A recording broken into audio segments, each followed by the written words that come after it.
أعوذ بالله من الشيطان الرجيم. بسم الله الرحمن الرحيم.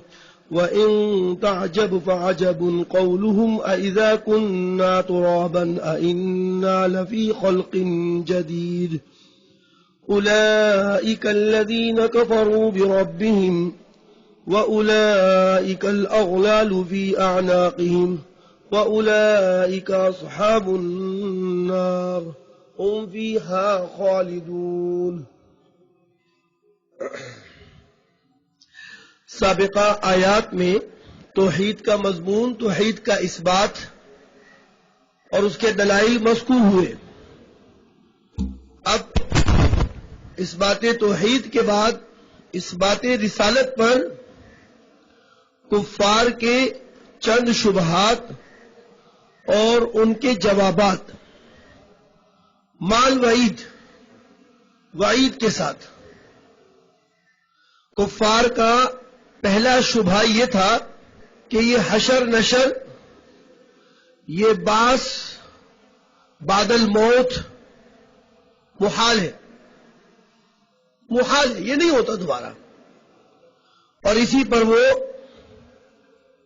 نفی نبوت پر دلیل قائم کرتے تھے کہ جب بعث اور حشر اور نشر نہیں ہے تو ان کا نبی ہونا بھی ثابت نہیں ہے.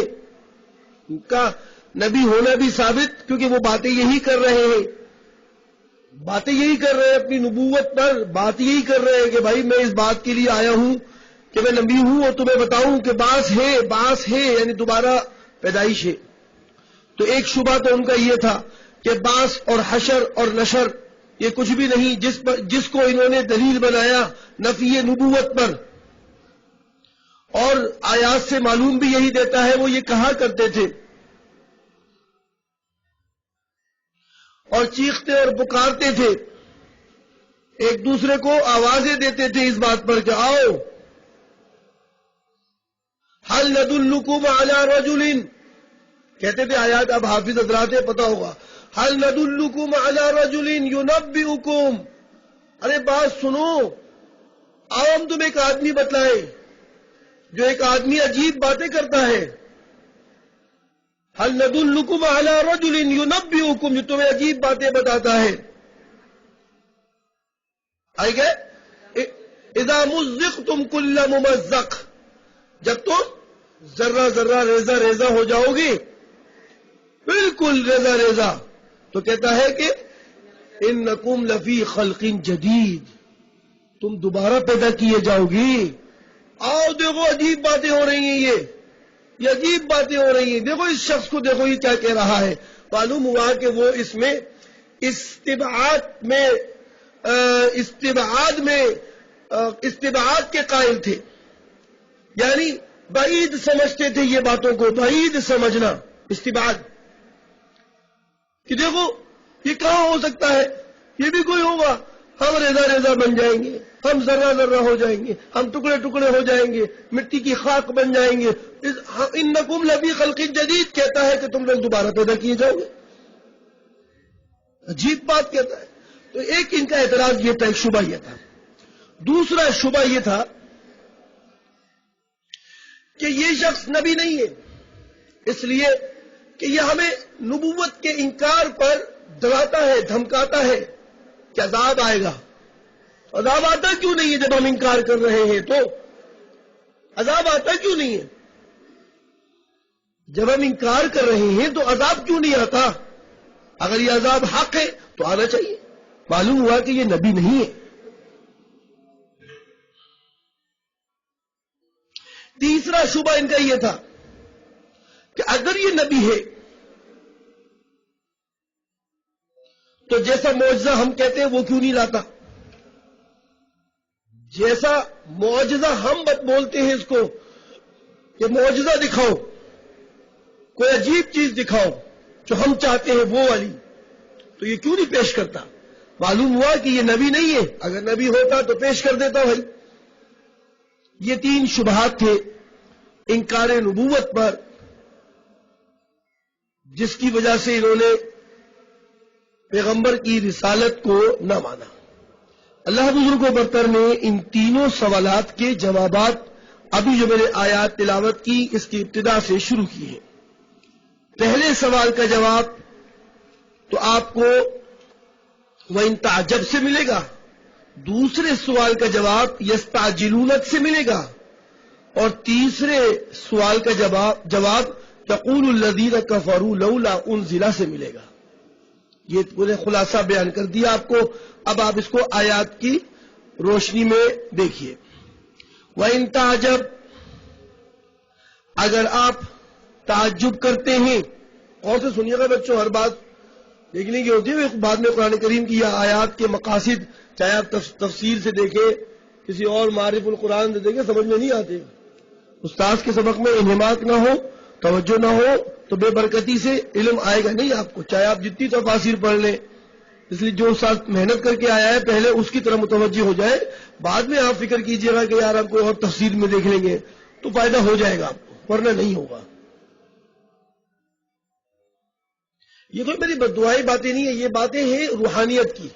اللہ تعالیٰ نے ایک علم رکھا ہے تو اس میں ایک توجہ رکھی ہے اس بات پر کہ آپ لوگ اس طرح سے اسباب اور ذرائع کو استعمال کریں اور ان سے فائدہ لیں. لیکن ضروری ہے کہ سبب پہلے دیکھ لیں کہ کون سا قوی ہے. استاذ آپ کے علم میں سب سے قوی سبب ہے، پھر اس کے بعد دیگر شروحات معاونین کتابیں آپ کی بنتی ہیں. پہلے استاذ قوی سبب ہے، اس کا ادب اور احترام ہوگا تو کامیابی آپ کو حاصل ہوگی. وَإِن تَعْجَبْ، اگر اے پیغمبر آپ تعجب کر رہے ہیں ان کے انکار بعث پر. اس پر تعجب کا یہ جو فاعل ہے یہ پیغمبر ہے.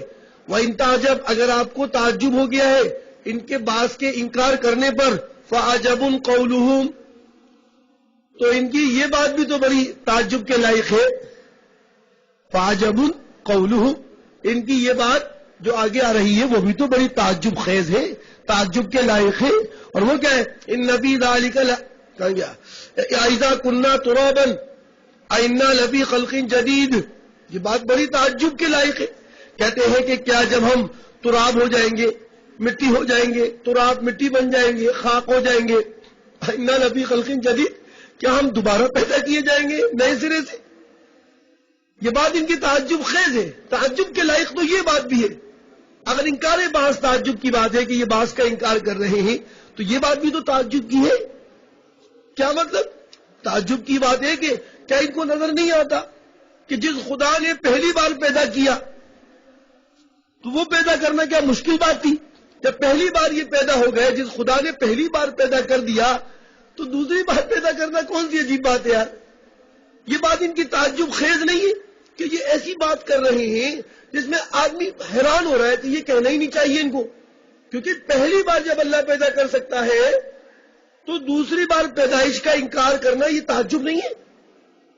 جس نے پہلی بار، ابھی تو مادہ بھی نہیں تھا، مادہ عناصر نہیں تھے، مادہ نہیں تھا تمہارا، اور تمہیں پیدا کر کے دکھلایا اس نے. فرسٹ ٹائم پیدا کیا تو سیکنڈ ٹائم پیدا کرنا، اس پر آپ کہنا کہ یہ ہوگا، یہ بات تعجب خیز ہے. یہ تعجب کے لائق ہے کہ ان کمبختوں کو اپنی پہلی پیدائش نظر نہیں آ رہی اور یہ ایسے جملے کہہ رہے ہیں. تو تعجب ہے کہ نہیں ہے؟ تعجب ہے کہ نہیں ہے؟ یہ باتیں تعجب کی ہے. عجیب بات کر رہے ہیں یار. تو جو پہلی بار پیدا ہوا وہ نظر نہیں آ رہا ان کو، دوسری بار پیدا کرنے کو مشکل سمجھ رہے.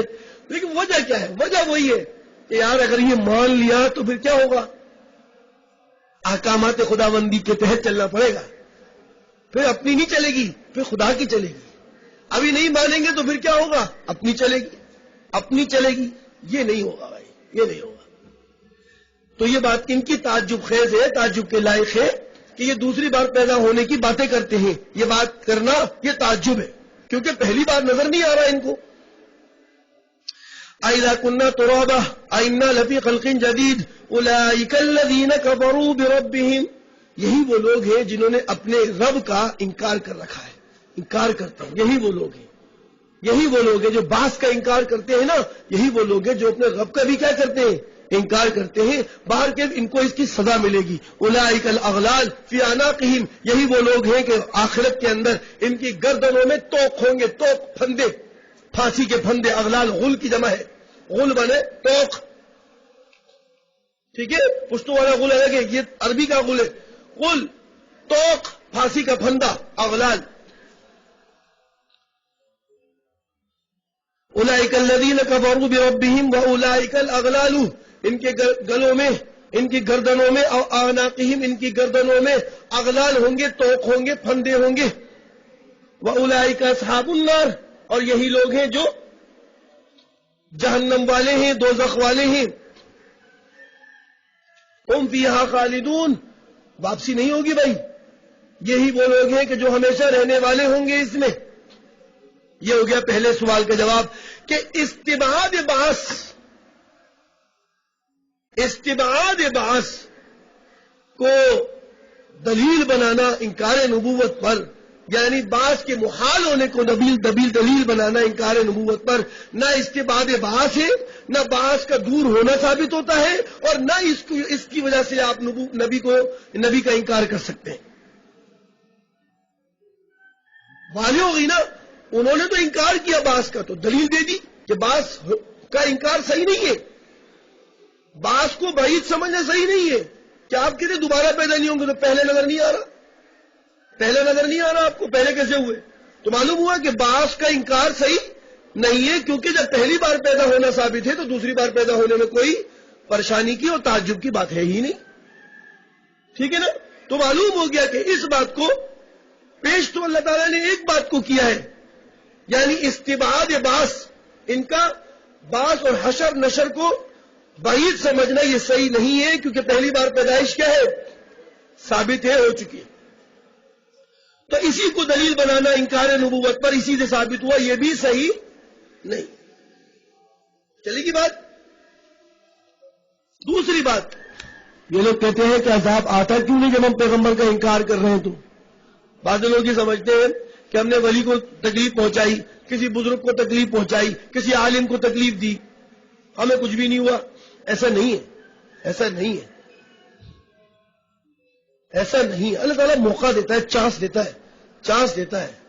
بعض اوقات تو فوری گرفت کر لیتا ہے، بعض اوقات چانس دیتا ہے کہ یہ معافی عفو درگزر کر کے اپنے آپ کی اصلاح کر لے، ورنہ بگاڑ پیدا ہوگا اس کی زندگی کے اندر، خطرناک قسم کا موقع دیتا ہے محبت کی وجہ سے. تو چلیے دوسرے سوال کا جواب بھی دیکھتے ہیں. وَيَسْتَعْجِلُونَ بِالسَّيِّئَةِ قَبْلَ الْحَسَنَةِ، یہ عافیت سے پہلے عقوبت کو جلدی مانتے ہیں. وَيَسْتَعْجِلُونَ بِالسَّيِّئَةِ قَبْلَ الْحَسَنَةِ، یہ عافیت سے پہلے سیئہ کو، عقوبت کو جلدی طلب کرتے ہیں. عجیب بات ہے، جلدی مانگ رہے ہیں کہ بھئی ہم نے انکار کیا ہے پیغمبر کا، تو ہمیں جلدی کیوں نہیں مل رہی مصیبت؟ حالانکہ ان کو ایسا نہیں سوچنا چاہیے کہ ان کو عقوبت جلدی مل جائے، یہ نہیں کہنا چاہیے. کیوں؟ وقد خلت من قبلہم مسولات، حالانکہ اس سے پہلے عقوبت کی نظیریں ان سے پہلے گزر چکی ہیں. مسولات یہ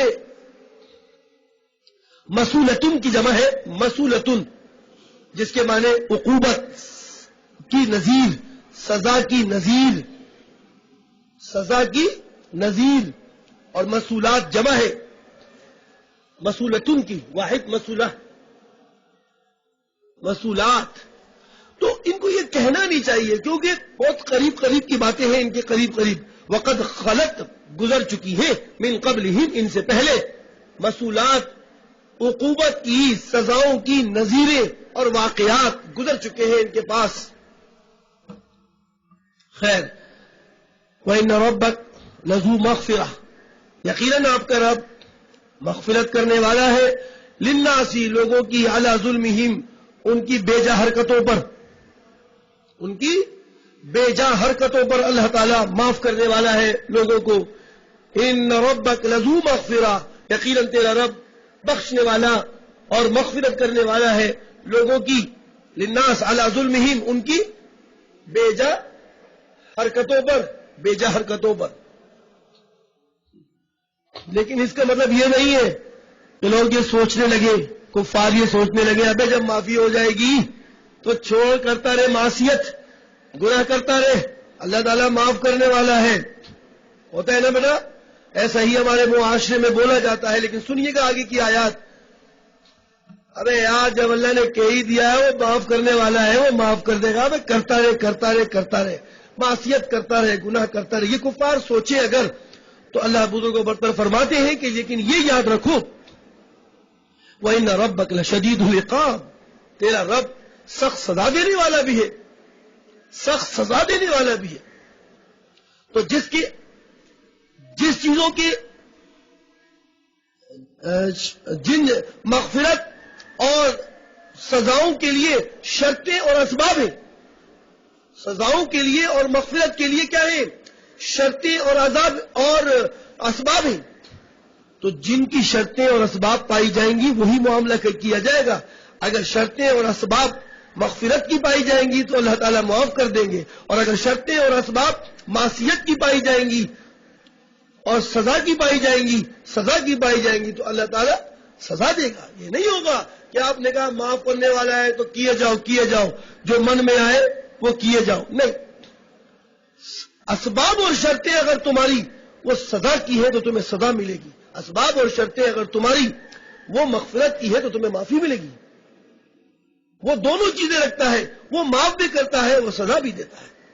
تو وہ اسباب اور شرطیں اختیار کرو جس سے تمہیں مغفرت مل جائے اور معافی مل جائے، بخشش مل جائے، درگزر کرنا مل جائے.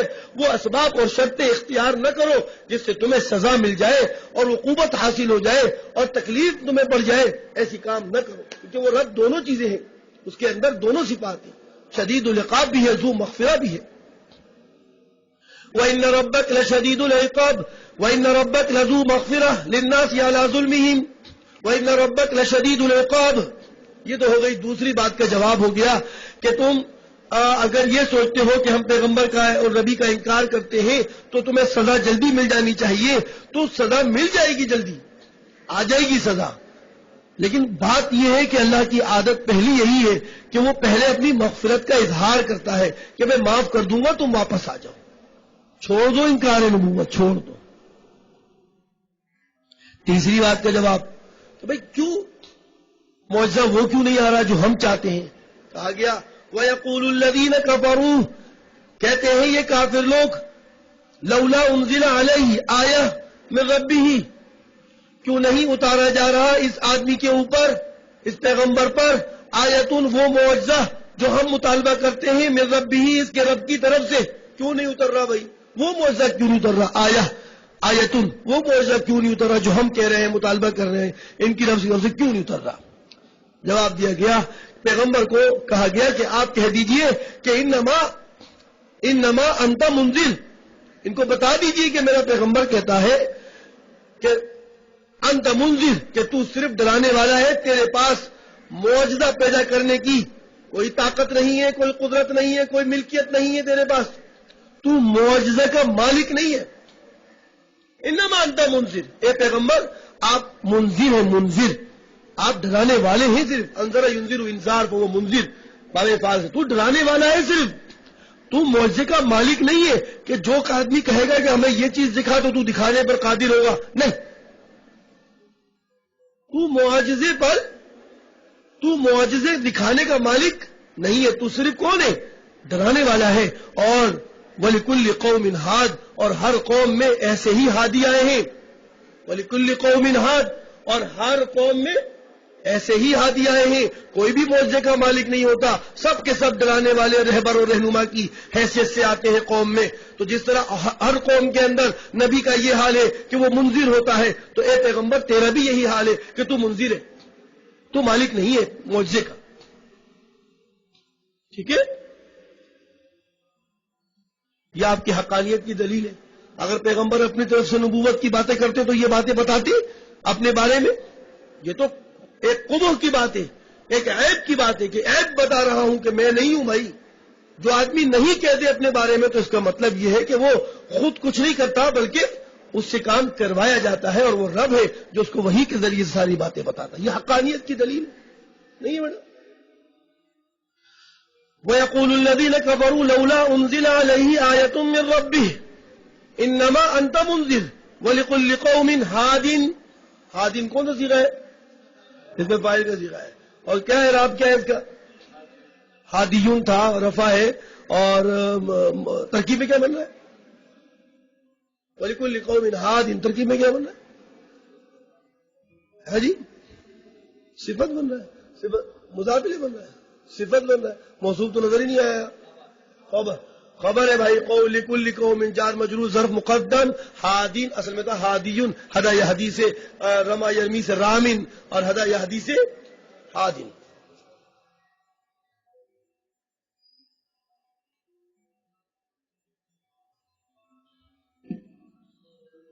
یہ تھا بچوں سبق آپ کا اس بات رسالت پر، 3 شبہات اور ان کا جواب، ساتھ میں وعید بھی پیش کر دی کہ ایسا کرنے سے تمہیں یاد رکھنا رہو گے تم ہمیشہ جہنم میں اگر تم نے معافی تلافی نہیں کی. آگے مضمون پھر عود کر جاتا ہے سورت کے آغاز کی طرف. سورت کا آغاز کس سے ہوا تھا؟ توحید سے. تو اب مضمون عود کر رہا ہے توحید کی طرف. اللہ رب کریم اپنی وحدانیت کی دلیل بیان کرتے ہیں. اللہ یعلم، اللہ تعالی جانتا ہے، ما تحمل کل انثی وما تغیض الارحام وما تزداد. ہر مؤنث جو جنتی ہے، تحمل کل انثی جو چیز جنتی ہے، لڑکا یا لڑکی، اللہ تعالی ہر عورت کے حمل کو جانتا ہے کہ وہ لڑکا جنتی ہے یا لڑکی. وما تغیض، غاض یغیض کم ہونا، اور جو کم ہوتا ہے رحم کے اندر عورت کے، وما تزداد اور جو زیادہ ہوتا ہے اس کو بھی اللہ خوب جانتا ہے. اللہ تعالیٰ یہ بھی جانتا ہے کہ ما تحمل کل انثی کیا جنے گی عورت، اور یہ بھی جانتا ہے کہ کیا کم ہو رہا ہے اور کیا زیادہ ہو رہا ہے رحم کے اندر. بچہ ایک پیدا ہوگا یا 2 ہوں گے یہ بھی جانتا ہے. بچہ کم مدت میں پیدا ہوگا یا زیادہ مدت میں پیدا ہوگا یہ بھی جانتا ہے. وما تغیض الارحام وما تزداد، جو کم ہوتا ہے رحم میں، جو رحم کم کرتا ہے، وما تزداد اور جو رحم زیادہ کرتا ہے. اللہ اللہ یعلم، اللہ کیا کرتا ہے؟ جانتا ہے. ما تحمل کل انثی وما تغیض الارحام وما تزداد.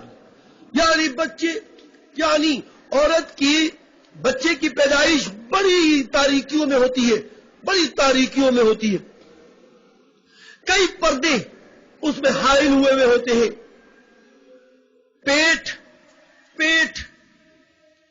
میں بچہ، پیٹ کے اندر رحم ہے، اس رحم کے اندر بچہ، رحم کے اندر ایک جھلی ہے، ایک جھلی کے اندر بچہ کئی تاریکیوں میں ہوتا ہے. خدا کی شان ہے کہ اللہ رب کریم ان تاریکیوں کو درکنار کیجئے. خدا کو سب پتا ہے کہ ان تاریکیوں میں کیا ہے، لڑکا ہے یا لڑکی. اور پھر رحم میں کیا ہونا ہوتا ہے، رحم کیا کچھ کم کر رہا ہوتا ہے اور کیا کچھ زیادہ کر رہا ہوتا ہے، وہ سب اس کے علم میں ہے. کہ بچے کی مدت پیدائش کی کم ہوگی یا زیادہ ہوگی، بچہ 1 ہوگا یا 2 ہوں گے، یہ کمی اور زیادتی. اللہ یعلم، اللہ جانتا ہے. بڑی بات ہے. آپ حضرات تو جاننے کے لیے پیمانے اور اب وہ استعمال کر کے کہنے لگے کہ اب یہ تو خدا نہیں تو ہم بھی جانتے ہیں. تو بھائی آپ کا علم واسطے کے ساتھ ہے، خدا کا علم بلا واسطہ ہے. بھائی فرق ہے. آپ پیٹ کو چیر کے بتا دو گے آپ کا کام کیا ہے، خدا تو بغیر پیٹ کے چیرے بتائے گا. آپ مشینیں اور آلات کیمرے لگا کے معلوم کرو گے، خدا تو بغیر کیمروں کے بتاتا ہے. تو علم تو خدا کا ہے نا بھائی. خدا کا علم بالذات ہے، بالذات علم ہے اس کا، اسے کسی کے ذرائع کی اسباب کی احتیاج نہیں ہے. اور تمہارا آنے والا علم وہ تو کسب اور آلات اور ذرائع کے ذریعے سے ہوتا ہے. بہت فرق ہے. تم اشکال کرنے لگ جاتے ہو، آج تو ہم بھی جانتے کہ ماں کے پیٹ میں کیا نکلے گا، لڑکا نکلے گا یا لڑکی ہوگی. یہ تو غلط ہے. اور بعض اوقات تمہاری یہ قیاس آرائیاں بھی غلط ہو جاتی ہیں، باوجود اس کے کہ تم مشینوں سے پہچانتے ہو، وہ بھی غلط ہو جاتا ہے. تو خدا کے علم کے سامنے اپنا علم پیش نہ کرو. ٹھیک ہے، چلے بھائی، یہ توحید کی بات ہے. وہ کلو شعین اندہ، اور ہر چیز اس کے پاس بمقدارین، ایک اندازے کے ساتھ ہے، مقدار کے ساتھ ہے، اندازے کے ساتھ ہے. ہر چیز کا اس نے اندازہ کر رکھا ہے. عالم الغیب والشہادہ، وہ ظاہر اور باطن کو جاننے والا ہے. ظاہر اور باطن کو جانتا ہے. وہ غیب باطن کیا ہے، شہادت ظاہر کیا ہے، ان کو جانتا ہے وہ. الکبیر المتعال، وہ بڑا عالی شان ہے. الکبیر المتعال، جو بڑا کیا ہے؟ عالی شان ہے. کبیر بمانے عالی اور متعال مانے بلند. عالی شان، شان والا ہے. سواء منکم من اسر القول ومن جہر به ومن هو مستخف باللیل وسارب بالنہار. برابر ہے اس کے نزدیک، اس کے علم میں ساری باتیں برابر ہیں.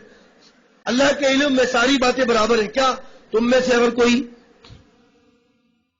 اپنی بات کو آہستہ سے بولے، کوئی ومن جہر بھی، اور کوئی شخص اپنی بات کو، اس قول کو بلند آواز سے بولے، ومن ہوا مستخفن باللیل، اور کوئی ان میں سے ایسا ہو کہ جو رات کو چھپ جائے. مستخفن استخفا یستخفی، مستخفن اس میں فاعل کا صیغہ، چھپنے والا، چھپ جائے کوئی رات میں. وہ سریبا یسربو باب سمیہ سے، ساربن باللیل اس میں فاعل کا صیغہ، اور بالنہار، اور جو دن میں چلنے پھرنے والا ہو. اللہ کے نزدیک سب برابر ہے، سب برابر ہے. بات کو تم آہستہ بولو یا اونچی آواز سے بولو، برابر ہے. کوئی رات کو چھپے یا دن میں چلے، اس کے نزدیک یہ علم برابر ہے. یہ نہیں ہے کہ وہ رب آپ اونچی آواز سے بول رہے ہیں تو زیادہ سمجھ رہا ہے، اور ہلکی آواز سے بول رہے ہیں تو عام آدمی کے یعنی کم سمجھے گا. یہ نہیں ہے کہ رات کو آپ چھپ گئے ہیں تو آپ نے سوچا کہ اب میرے بارے میں خبر گیری اللہ کو کم ہوگی، اور دن میں نکلوں گا تو خبر گیری اس کو روشنی کی وجہ سے زیادہ ہوگی. نہیں، یہ سب چیزیں خدا کے لیے نہیں ہے. خدا کا علم ان سب چیزوں میں برابر ہے، خواہ وہ چھپ کے ہو یا ظاہر ہو کر ہو، خواہ وہ آہستہ ہو یا تیز ہو، برابر ہے اس کا علم. اس کے علم میں اس کی وجہ سے کوئی کمی بیشی نہیں آتی. سواؤن برابر ہے رب کے ہاں تم میں سے کوئی شخص من اسر القولہ، بات کو آہستہ سے بولے، ومن جہر بھی، اور بات کو اونچی آواز سے کہے، ومن ہوا مستخفن باللیل، اور وہ شخص کہ جو رات کو چھپنے والا ہو، وسارب بالنہار، اور وہ شخص جو دن کو چلنے والا ہو. اللہ کے ہاں ان کی خبر گیری اس کے علم میں برابر ہے. لہو معقبات من بین یدیہ ومن خلفہ، اللہ تعالیٰ کی شان ہے، اللہ تعالیٰ کی شان ہے کہ لہو معقبات من بین یدیہ ومن خلفہ. اللہ تعالیٰ نے ان لوگوں کے لیے، آدمی کے لیے، آدمیوں کے لیے، لوگوں کے لیے معقبات، فرشتے مقرر کی ہیں. معقبات وہ فرشتے جو باری باری آتے ہیں. معقبات اللہ تعالیٰ نے لہو، اس شخص کے لیے من کی طرف ضمیر لوٹے گی لہو، اس لیے ہر ایک آدمی مراد ہوگا. لہو ہر آدمی کے لیے، ہر ایک شخص کے لیے معقبات، اللہ تعالیٰ نے پے در پہ باری باری آنے والے فرشتے رکھے. فرشتے باری باری آتے ہیں. من بین یدیہ، اس کے سامنے سے، اس کے آگے سے، ومن خلفہ، اس کے پیچھے سے. یحفظونہ من امر اللہ، جو اللہ کے حکم سے ان کی کیا کرتے ہیں؟ اس شخص کی حفاظت کرتے ہیں، بلاؤں سے، مصیبتوں سے، تکلیفوں سے بچاتے ہیں اس کو. یہ اللہ کی شان ہے کہ اللہ نے اپنے بندوں کے لیے یہ معاملہ رکھا ہے. فرشتے مقرر کیے معقبات، تعقیب سے ہے، باری باری آنے والے. اور باری باری آنے والے کون ہیں؟ فرشتے. لہو معقبات من بین یدیہ، ہر شخص کے لیے فرشتے مقرر ہیں، ان کے آگے بھی، ومن خلفہ، ان کے پیچھے سے بھی. یحفظونہ، جو حفاظت کرتے ہیں بلاؤں سے، من امر اللہ، اس کی حفاظت کرتے ہیں بلاؤں سے، من امر اللہ، اللہ کے حکم سے. تو کوئی شخص یہ نہ سوچے کہ جب فرشتے ہیں ہی حفاظت کے لیے ہے تو پھر کوئی بات نہیں، گناہ کرو، معصیت کرو، گناہ کرو، وہ حفاظت کر لیں گے بلاؤں سے ہماری. اللہ تعالیٰ فرماتے ہیں کہ یہ یاد رکھو، یہ حفاظت کے لیے ضرور ہے، لیکن جو شخص، اس شخص کے لیے، ان لوگوں کے لیے کہ جو لوگ اپنی حالت کو تبدیل نہیں کرتے، یعنی حالات اور صلاحیتوں پر قائم رہتے ہیں، احکامات پر قائم رہتے ہیں، تو ان کے لیے یہ نعمت رہتی ہے. لیکن اگر کوئی شخص، کوئی لوگ، کوئی قوم اگر اپنے حالات کو بدل لیتے ہیں تو اللہ تعالیٰ بھی ان کے ساتھ اپنے حکم کو کیا کر لیتا ہے؟ بدل لیتا ہے. اگر یہ لوگ نعمتوں پر قائم ہیں اور اللہ کے احکامات کے ساتھ چل رہے ہیں تو نعمتیں چھینتا نہیں ہے. لیکن اگر انہوں نے اللہ کے احکامات کو توڑا اور انہوں نے اللہ کے احکامات کو توڑا تو پھر اللہ تعالیٰ بھی ان کے ساتھ اپنا معاملہ کیا کر لیتا ہے؟ بدل لیتا ہے. نعمتوں کی جگہ پر عقوبتیں اور تکلیفیں اور سزائیں اور پریشانیاں ڈال دیتا ہے. تو یہ مت سمجھنا چاہیے کہ فرشتے حفاظت کر رہے ہیں تو بس کوئی بات نہیں ہے، اب فرشتے حفاظت ہے جو کرنا ہے کرتے رہو. نہیں، یہ بات نہیں ہے. ان اللہ له معقبات من بين يديه ومن خلفه يحفظونه من امر الله ان اللہ لا يغير ما بقوم.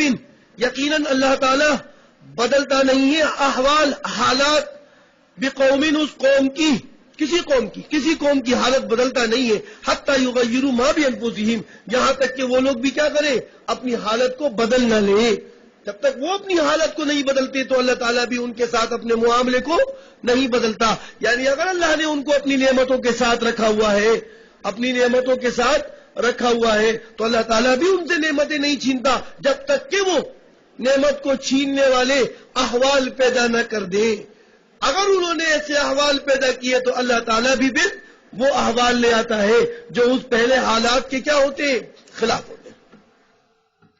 ان اللہ لا یغیر ما، اللہ تعالیٰ بدلتا نہیں ہے حالات بقوم، کسی قوم کے. یعنی اگر اچھی حالت ہے تو اس اچھی حالت کو اللہ تعالیٰ خراب حالت سے نہیں بدلتا. حتی یغیروا ما بانفسہم، جب تک کہ یہ لوگ اپنی حالات کو خود نہ کر لے، خود تبدیل نہ کر لے. یعنی جب تک یہ اپنے اچھی حالات کو خراب حالات سے نہ بدل لے تو اللہ تعالیٰ ان کی حالات کو بدلتا ہے، ورنہ نہیں. وَإِذَا أَرَادَ اللَّهُ بِقَوْمٍ سُوءًا، اور یہ بات نہیں ہے کہ فرشتے حفاظت کر رہے ہیں تو اب ان کو کچھ تکلیف نہیں پہنچے گی. وَإِذَا أَرَادَ اللَّهُ بِقَوْمٍ سُوءًا، اگر ان کے احوال کو بدل دینے سے، سزا والے احکام، سزا والی اسباب اختیار کرنے سے کر لیے، اگر انہوں نے سزا والے احوال اختیار کر لیے تو وَإِذَا أَرَادَ اللَّهُ بِقَوْمٍ، جب اللہ تعالیٰ کسی قوم کے لیے سوءً، تکلیف کا ارادہ کر لیتا ہے تو فَلَا مَرَدَّ لَهَا، وہ اٹل ہوتا ہے. وہ کیا ہوتا ہے؟ فَلَا مَرَدَّ لَهَا، وہ اٹل ہوتا ہے. اٹل، وہ تبدیل نہیں ہوتا، اس کو کوئی ٹال نہیں سکتا. فَلَا مَرَدَّ لَهَا، اسے کوئی ٹال نہیں سکتا. وَمَا لَهُم مِّن دُونِهِ مِن وَالٍ، اور نہیں ہوتا ان لوگوں کے لیے سوائے خدا کے کوئی کارساز.